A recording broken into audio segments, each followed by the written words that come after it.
Doctor Babasaheb Ambedkar open university.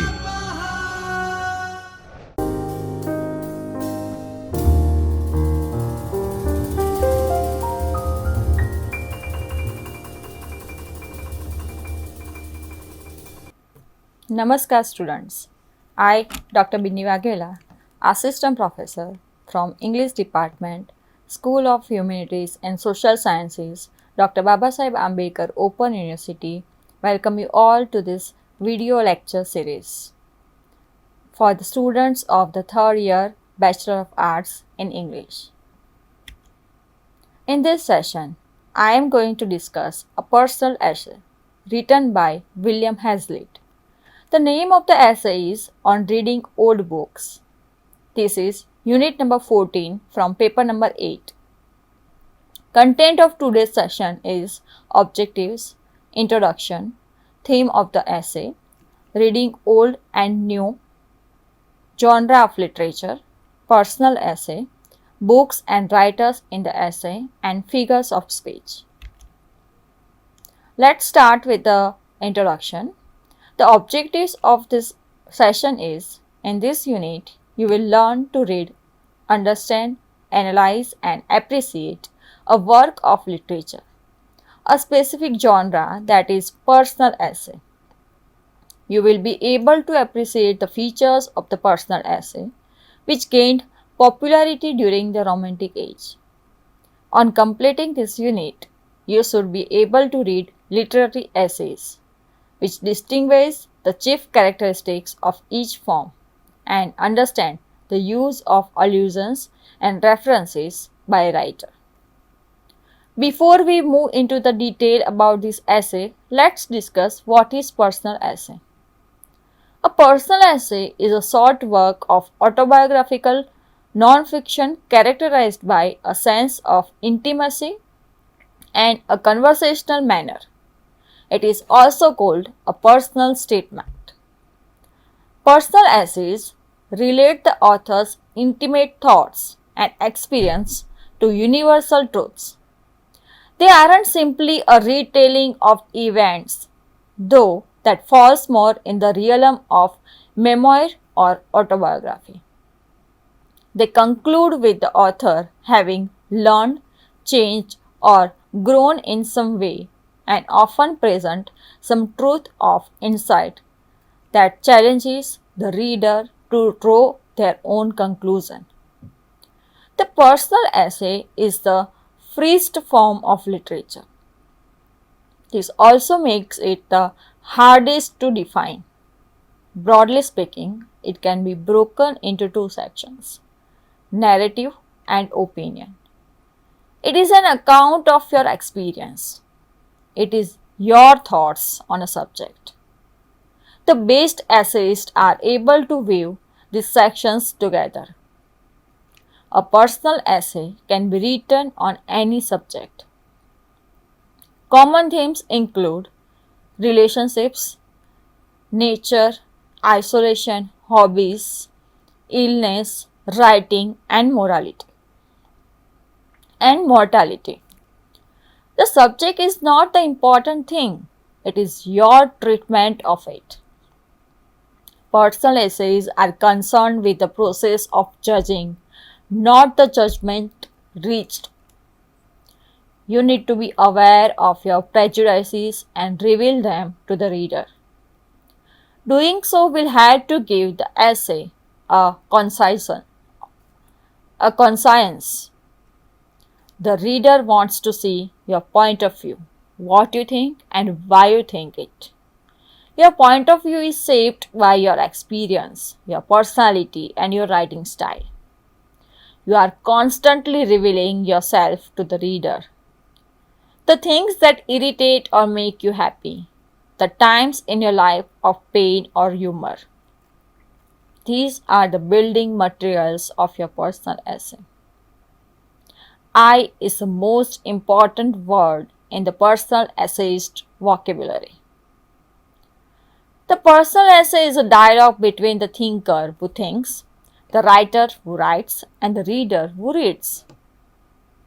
The use of weight, humor, and irony will help to give the essay a conversational tone. The Romantic age witnessed the use of subjectivity in creative writing, which was in stark contrast to the Neoclassical age, which was an age of objective writing.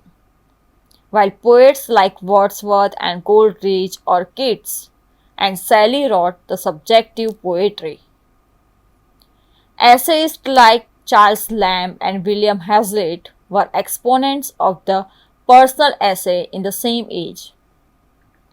A personal essay has been defined as a short work of autobiographical non-fiction, characterized by a sense of intimacy and a conversational manner.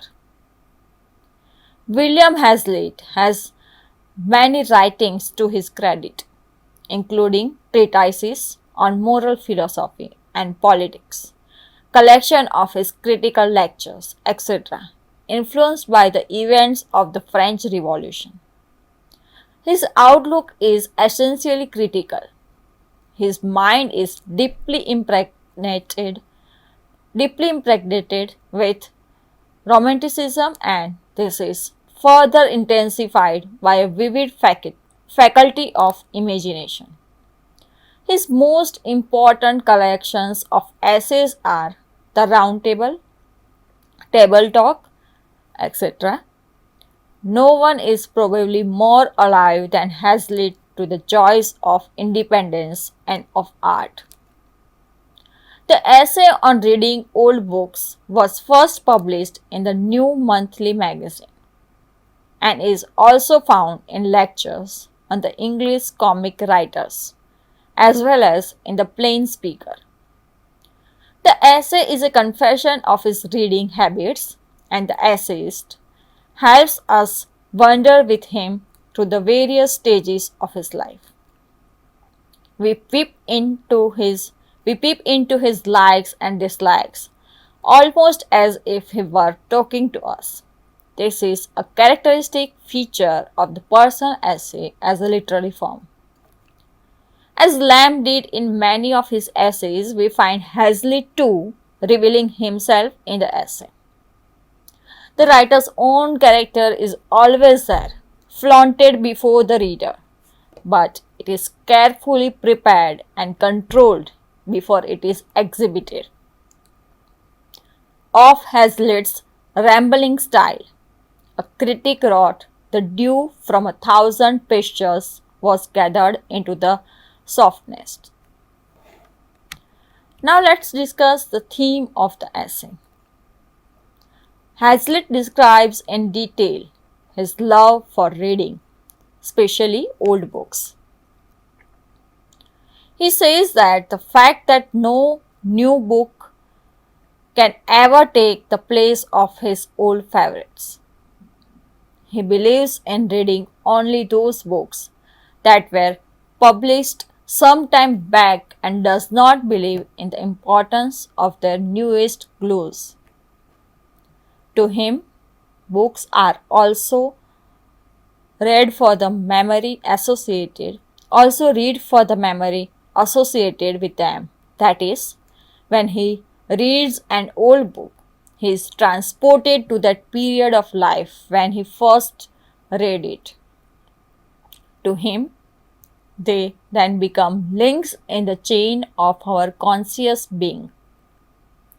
The essayist provides a long list of writers and their works and delineates in detail their specific features, which made them special when he first read them and continue to have a sway over him after many years. In contrast, he argues the contemporary books are mere words and fail to have any power over him. He fails to revive the kind of interest that he felt earlier. He looks back with gratitude and triumph at all books that he could read and concludes the essay with a list of works that he would love to read for various reasons. A critic and acquaintance of Wordsworth and Coleridge, Hazlitt was witnessing the poetic sea change of the Romantic period firsthand. He was immersed in the contemporary literature scene that must have been amongst the most thriving, exhilarating, and inspiring in the history of English literature. And yet, even Hazlitt found himself abandoning the literary rumpus of his day for the quiet meditation of an old book. Like Goldsmith, Lamb, and Stevenson, Hazlitt loved to live on the memories of his youth, intentionally and continuously. His pleasure in writing of favorite authors is in great part of the pleasure of remembering what he was when he first read them.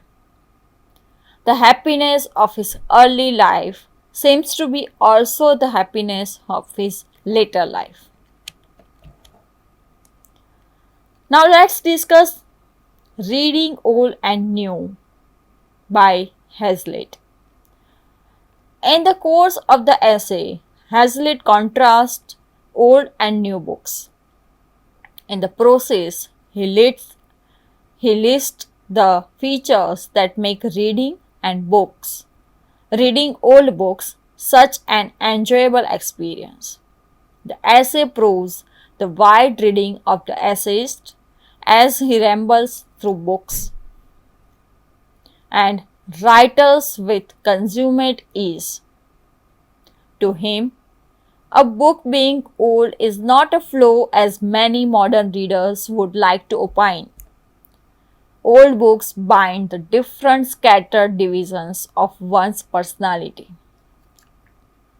He has more confidence in the dead than in the living.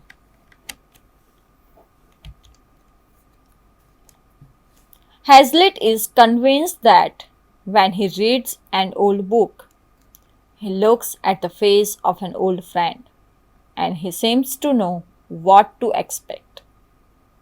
He considers them landmarks and guides in the journey of life. Even on looking at an old book, he gets the delightful feeling of 20 years being struck of his life and he is a child once again. The familiarity of old books extends to another level, namely the history said by the book and the reader. In contrasting the old and new books, he says, the sharp, luscious flavor, the fine aroma is fled, and nothing but the stalk, the bran, and husk of literature is left. With old books, you get the additional advantage that, like an old and trusted friend, you can always learn something new. And you can take your time too, without having to worry about rushing to the end. You can linger or skip or scheme, or you have been there already. Now let's discuss genre of literature. Personal essay. This essay is a perfect example of genre known as the personal essay. The personal essay examines a subject outside of the self, but through the lens of self. Hazlitt meanders through his readings of both past and present, and thus allows the reader to have a peek into his likes and dislikes. We can also see here the personal element, that is, self-revelation, individual tastes and experiences, confidential manner, humor, graceful style, rambling structure, unconventionally or novelty of theme. There is also a loose structure which helps in the rambling style, as a personal essay is a conversation with the readers. The essayist speaks to us almost directly. Now here Does he write to impress or write from a pedestal? He admits to his weakness in no uncertain terms when he writes, I am deficient in the faculty of imagination. Though his writing does not stand testimony to this, the personal essay is an informal mixture of storytelling, facts, wisdom, and personality. As we read this essay, we are struck by this ability of the essayist to combine easily obvious facts with a bit of storytelling. A personal essay is a glimpse of the writer's life. The writer describes the personal experience using the scene building technique, weaves a theme throughout the narrative, and makes an important point. There must be a lesson or meaning, which here is the importance of reading old books. As was said of Lamb, so can we say of Hazlitt, the writer's own character is always there, flaunted before the reader, but it is carefully prepared and controlled before it is exhibited. A personal essay can wander through its subject, circle around it, get the long view and the short, always providing experience, knowledge, book learning, and personal history.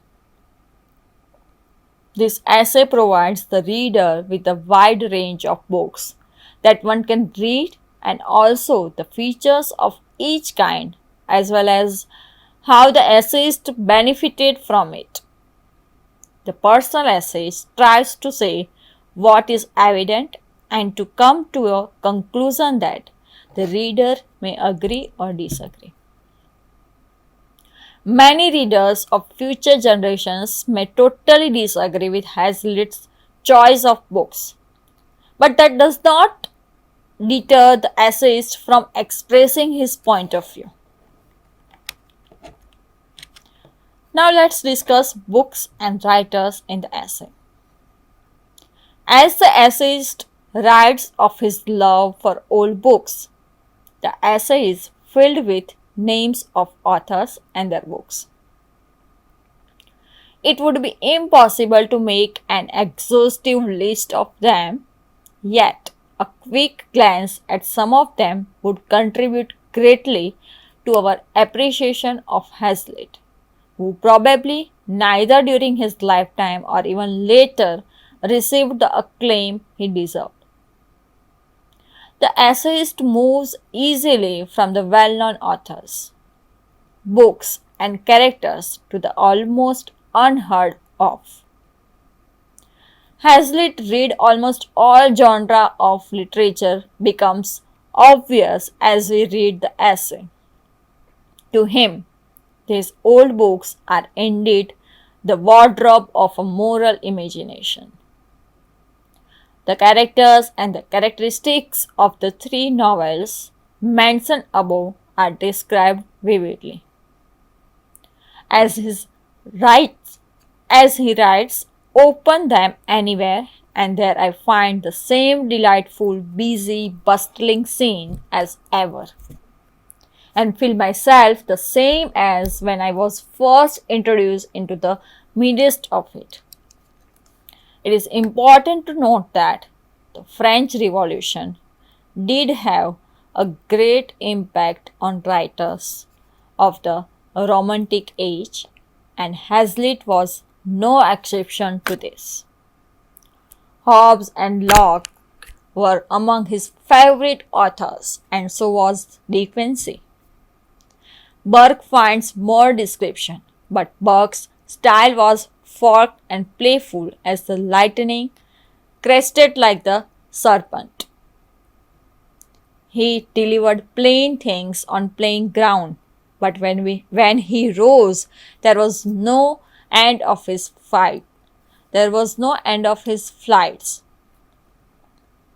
Hazlitt ends the essay listing writers that he has not read but has always wanted to read. to a student of literature, this essay can well serve as a catalogue for each to decide on their reading list.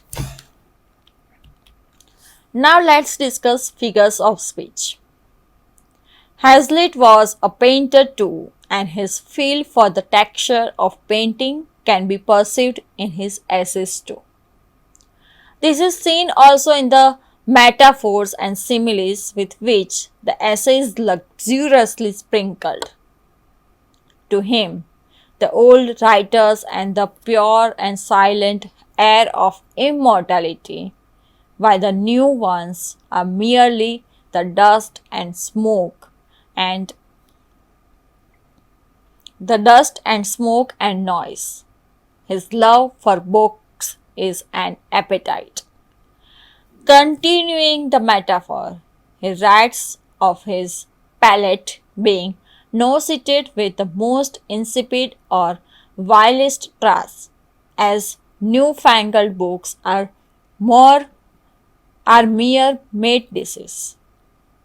Old books have a number of attributes, metaphors appended to them, landmarks and guides in our journey through life, wardrobe of a moral imagination, pegs and loops on which we can hang up, relics of our best